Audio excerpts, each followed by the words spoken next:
I'm Jennifer Zapasaja, and you're watching Africa Amplified, Bloomberg's new monthly show, bringing you important stories from across the continent. In our first episode, we look at Africa's global influence as countries seek partners in trade and investment. Recently, we've witnessed plans to expand the BRICS grouping, with 2 new African countries added in a push to reshuffle the world order.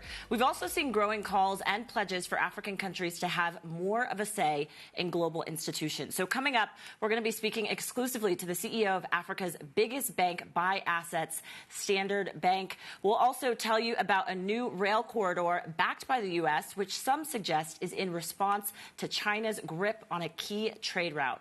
But first, let's dive into the stories and issues dominating the agenda with our reporters from across the continent. We are going to take you to Lagos in the west and Kigali in the east. But let's start right here in Johannesburg with Bloomberg's Stembile Stile. Stembile, you have been covering the budget here in South Africa for a number of years. You were down in Parliament this week. Talk to us about the key takeaways that we heard from the finance minister. Tough balancing act for Finance Minister Congo when he came in on the back foot with a massive revenue shortfall and a wider than expected budget deficit. His plan then is to ramp up borrowing, possibly increase taxes, and he also wants to curb expenditure, which has gotten away with us. So over the next 3 years, that is his plan. The key message is fiscal consolidation. He needs to get some buy-in from his colleagues in cabinet in terms of structural reforms that are needed to grow the economy. It looks like he's got some buy-in at the moment from the markets who have given him the nod of approval. We've seen the rand strengthen significantly since he tabled that address on Wednesday. Yeah, and let's talk about some other big news that's come out of South Africa, Stembile, and that is this AGOA conference that is happening right now. U.S. and Africa, they're talking about trade deals and potentially this extension of the AGOA Pact. Yesterday, we spoke to U.S. Trade Representative Katherine Tai, Ambassador Katherine Tai. Let's just hear a little bit of what she told us, and then I want to talk to you after.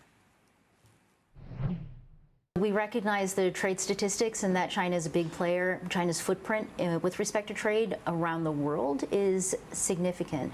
But I do want to emphasize that on the part of our administration, there are so many reasons for the United States to be investing in and enhancing our relationship with Africa for Africa. And I think that that's probably one of the most important messages that I want to convey, which is this relationship is inherently valuable. And Stembile, significant that AGOA is being held here in South Africa, especially over the past, what we've seen over the past few months. What is at stake in this current trade relationship with the U.S. and with the African continents? So I think with the participation in AGOA, it accounts for 2% of shipments globally for South Africa, a number of sectors benefiting, in particular the automobile sector. And so the renewal of this agreement is an important one, both for the African countries that participate and the U.S. As Katherine Tai does mention, it's up for expiration in 2025. And so 35 sub-Saharan countries are looking for an early 10-year extension of that agreement with some improvements as well. Yeah, and we're going to have to see really how this pans out. I think it's going to be a long ride. All right. Let's get to Anthony Osei-Brown, who is in Lagos for us. He is our bureau chief down in Lagos. Anthony, it's safe to say there's been a lot of volatility in the Naira. I was just in Nigeria with you not too long ago, and it's been bumpy since that devaluation back in June. What's happening now? Can you give us the latest, and what should we be looking for next? Yeah, what is happening now is that yesterday we reported that the central bank has started clearing a backlog of dollars, about 6.8 billion, that has been weighing down on the market and that has basically driven that volatility in the market. So we are hoping that that clearance will continue, and once it continues, it will reduce the pressure in the market. We are also watching out for a $10 billion inflow that the finance minister promised will come in the next few weeks. That also is a good move if it comes in. We don't know when it will come in, but hopefully it's in anticipation of that the central bank has started clearing the backlog. Then we have also noticed in the last few weeks that the central bank has been issuing short-term notes at higher interest rates in a bid to reduce Naira liquidity and reduce the pressure on the Naira. So those are some of the initiatives they are taking. The next big thing is the next Monetary Policy Committee of the Central Bank, which is likely to take place November 21 at the November 21, that's this month. That will also show whether the central bank is returning to orthodox monetary policies, and possibly we'll likely see an increase in interest rates, maybe higher than what most have been expecting. And so those are some of the things we're expecting in the next few weeks. Yeah. Well, and Anthony, I know Nigeria obviously has your hands tied, but also, I mean, there's Ghana that's having its own share of currency volatility and also their own debt issues. Can you talk about where Ghana is at right now in its restructuring its debts, in particular with the IMF and also with the other creditors that we've been hearing about over the past few months? Yeah, for Ghana, I think the next big step is restructuring about $13 billion of euro bonds owed basically to commercial creditors. But for it to do that, it has to also reach an agreement with its bilateral creditors, and that it's hoping to do this month before the IMF's executive board meeting, also happening later this month. Once Ghana is able to reach that agreement with bilateral creditors, it will get an additional $600 million from hopefully from the IMF. That's the next tranche of its $3 billion agreement with the IMF, which the Ghanaian government is hoping that the IMF board will agree to release that later this month. But the agreement with the bilateral creditors will largely determine the kind of agreement Ghana can also reach with its Eurobond creditors. So everything is ongoing. Meanwhile, it has offered a 40% haircut to Eurobond creditors. That agreement is not, they've not been able to agree on that, and hopefully they are hoping that they will be able to reach all those agreements by the end of the year. Right, and many people paying attention to Ghana in particular for the speed in which it goes through the IMF program. Let's pivot now over to East Africa, where our Ondiro Oganga is in Kigali. So, Ondiro, speaking of debt, Kenya is another country that's facing a debt crisis there. Talk to us about what President Ruto is trying to do at this point in time to avert this getting any worse. Yeah, the government is intending to borrow from both bilateral and multilateral lenders to help repay its $2 billion Eurobond that is due next year in June. And the Cabinet Secretary to the National Treasury, Njuguna Ndongo, says that if the funding cannot be arranged in due time, then they might have to dip into their reserves. However, one thing that he's completely ruled out is going back to the capital markets to refinance the debt due to high interest rates. And we're seeing Kenya's 2024 bond being a focal point for investors, with many raising debt burden concerns. And the concerns cut across board. We're seeing the World Bankers are also raising the same concerns, saying that the sharp borrowing by the government is eroding fiscal space and thus raising debt sustainability concerns. And this did not happen in a vacuum. If you take a look at the data, 10 years leading to 2021, public debt went from about 37% to 68% of GDP. And we're also seeing that a Bloomberg economics report ranked Kenya 9th most vulnerable to a debt crisis out of 60 ranked countries. Wow, yeah, and as you mentioned, I mean, that 2024 bond has really caught the eye of a number of investors, so we're going to keep paying attention to that. All right, we have to leave it there. Thank you to our reporters from across the continent for that update. Ondiro Oganga in Kigali, also Anthony Osei-Brown in Lagos, and Stembile Stele here in Johannesburg for us. All right, coming up, my exclusive interview with the CEO of Standard Bank Group, Sim Shabalala. We'll talk about the South African economy, currency devaluation on the continent, and foreign investment. You don't want to miss it. This is Bloomberg.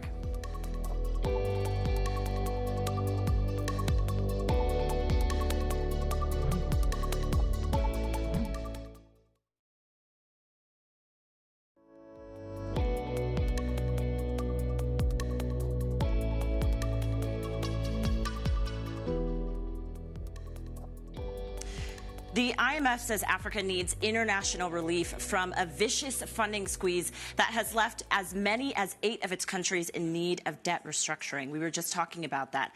Ghana and Zambia have both sought emergency bailouts and are in the process of restructuring their own debts. I spoke exclusively to Standard Bank Group CEO Sim Shabalala and asked him what reforms investors are looking out for.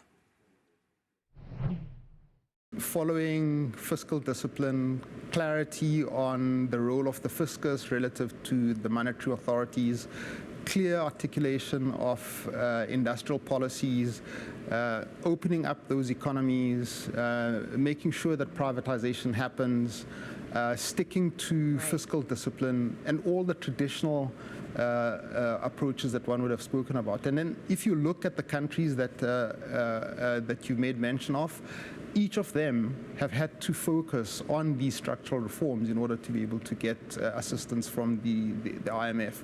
In addition to that, of course, there's a need to make sure that bilateral lenders are dealt with appropriately, whether it be the Paris Club or the Chinese authorities.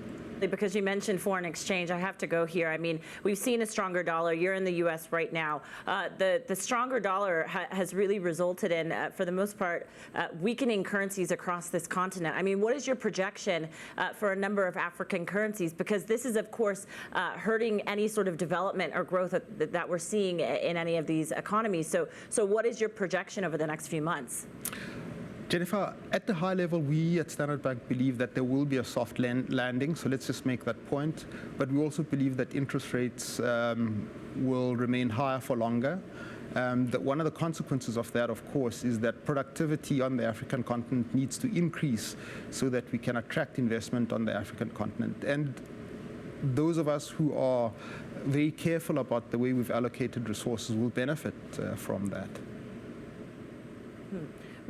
What's your expectation then? I mean, because the countries that I just mentioned, and I didn't even get to mention Nigeria, of course, and the issues around the Naira, when do you expect to start benefiting, to start recovering from this current situation that we're in right now?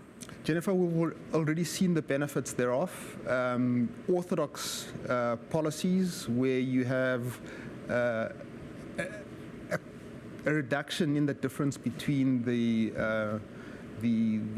official rate and the parallel rate, introducing discipline in that space, making sure that there's also discipline in monetary policy is definitely good for the economy. Clearly introducing programs that reduce subsidies has got a materially negative impact on society. It increases inflation, but over time, those policies, if the authorities stick to them, give rise to better economic performance and therefore an interest by foreign investors to come back into the market. And so it's a matter of time before people start going back, for as long as the authorities stick to the orthodoxy. Yeah, and that's a lot of the concern there. Sim, just finally, I know I've gone a little bit over with you, but I also wanted to talk to you about China because this is, of course, a part of the global economic story. The recovery there in China has been weaker than anticipated. For Standard Bank, I mean, do you potentially see opportunity in the current moment that we're in, or do you reduce your exposure to China given the sluggish results that we've been seeing over the past few months? You know, Jennifer, banking is a derived industry. We see continued opportunities from Chinese investors looking for opportunities to invest in either infrastructure or purchasing assets on the African continent. And at the same time, we're seeing greater opportunity from activity arising from the clients who are based in the European Union, as well as clients based in the United States. And it's a wonderful opportunity for Africa where, you know, you've got a larger population, you've got people investing in infrastructure. We're going to need $3.4 trillion in infrastructure investment on the African continent, and we will take it from whence it comes, including, might I just add, South Korea. And so it's a wonderful time for Africans as Africans get younger and healthier on the retail side and as they invest in roads, ports, and infrastructure on the corporate and investment banking side. So it's an exciting time to be in banking on the continent. And Standard Bank also seeing a surge from the Fed announcement the other day, up the most in 3 months. And that was Standard Bank Group CEO Sim Shabalala speaking to me earlier. All right, coming up, we'll take a journey along the rail corridor at the forefront of the U.S. effort to loosen China's influence in and across Africa.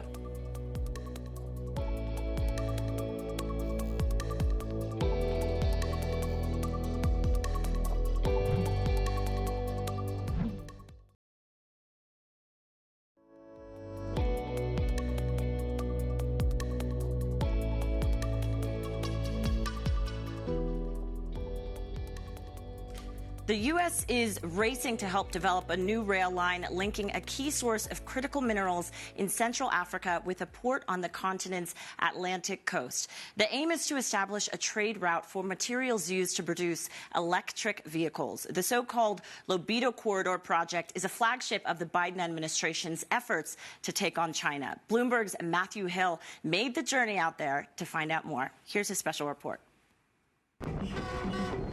This rickety train running across Angola is at the forefront of efforts to loosen China's influence on this part of Africa. It's about to get hundreds of millions of dollars of US investment with one goal in mind: moving valuable natural resources from what's known as the Central African Copper Belt to the west. China has spent upwards of $1 trillion over the past decade on projects at least partly intended to secure the supply of elements that will underpin the upcoming technology, energy, and transport revolutions. Now, the US is trying to get back into the game. They need to catch up with Chinese engagement. I traveled across southern Africa to see just how much ground they need to make up.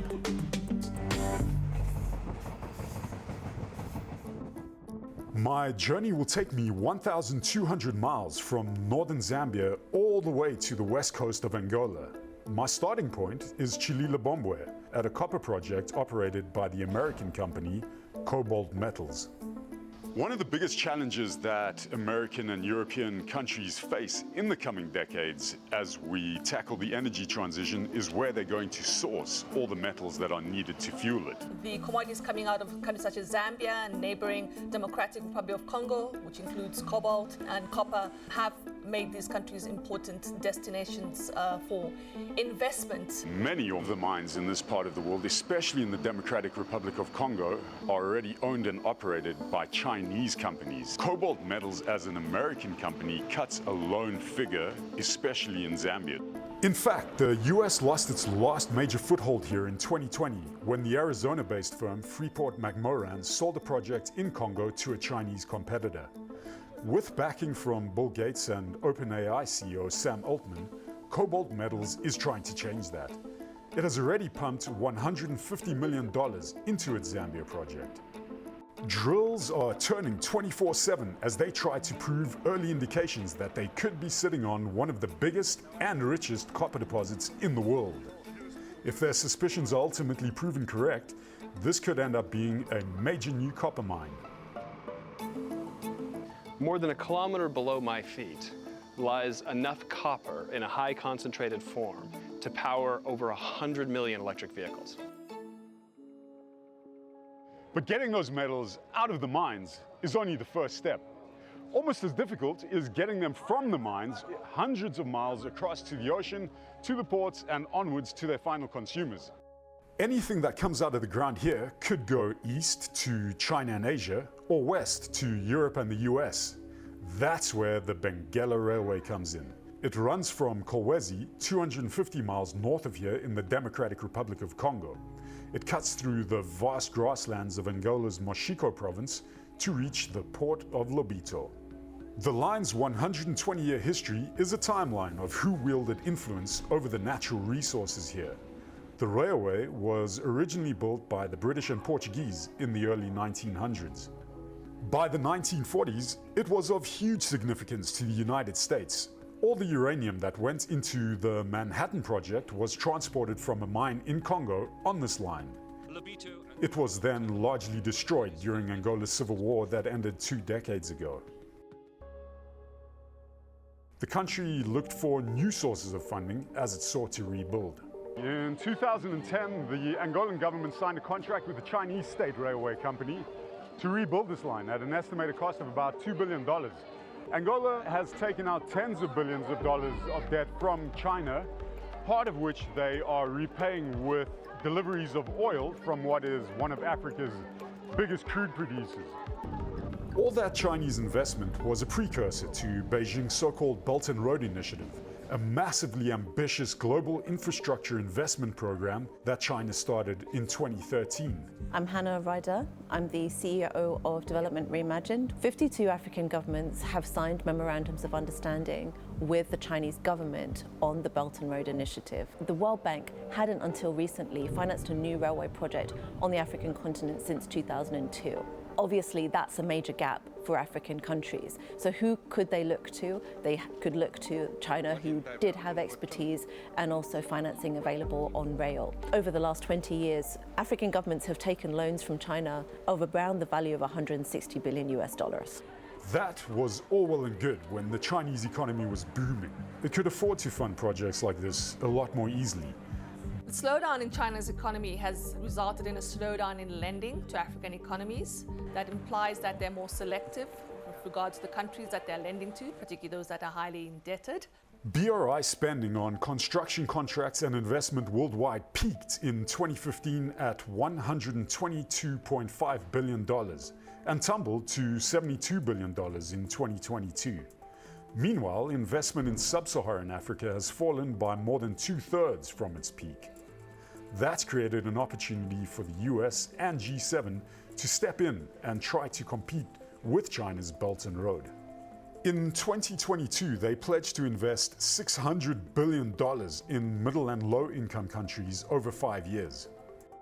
I think there's been a realization from the US in the context of a broad competition with China that the African region could be an area where that competition could really play out. Since the 2022 US-Africa Summit, we have seen the pace of engagement from the US into African countries increase. We've seen more US leaders visit the African continent. We've seen many of the programs which were existing prior to the summit scale up their activity. Countries like Zambia and Angola realize they stand to benefit from the competition if they play their cards right. The refurbishment of the Benguela Railway is just an example. What we do need is actual infrastructure on the ground, and I think that President Joe Biden has already pronounced himself on that aspect regarding their readiness to assist in the construction of the rail line. The Biden administration has a grand plan to finance the refurbishment of this railway. That could include a new line built with the European Union from mines such as the Cobalt site. The total investment in the so-called Lobito Corridor project will cost the best part of $1 billion, including a $250 million investment from the US itself and another $555 million from a group led by the commodity trader Trafigura. Still, investment in the region from the US and its allies remains a fraction of what China has put into the continent over the past decade. What's needed from the US is scale and pace of engagement. If you think about what happened in 2022, we had China backing 9 new African projects on the continent. In comparison to 2023, we had the US backing 3 new projects on the African continent. Here in Lobito is where the journey ends. From here, Zambia's and Congo's copper will be loaded onto ships and transported onto global markets. Lobito, crucially, offers the quickest route to both the US and Europe. But African nations no longer simply want to ship raw materials to the world. Now that the US has woken up to China's head start, countries such as Zambia and the DRC can more readily demand investment in local manufacturing. The biggest question for African countries is not about what US or China are getting out of Africa. The biggest question is, what are African countries getting out of their relationship with the US and China? And is that delivering development? And that's it for this episode. Next time, we'll take a look at what's at stake for Africa at the upcoming COP28 climate summit as a warming planet threatens the continent's future. I'm Jennifer Zabasaja. Follow us online and join us again next month.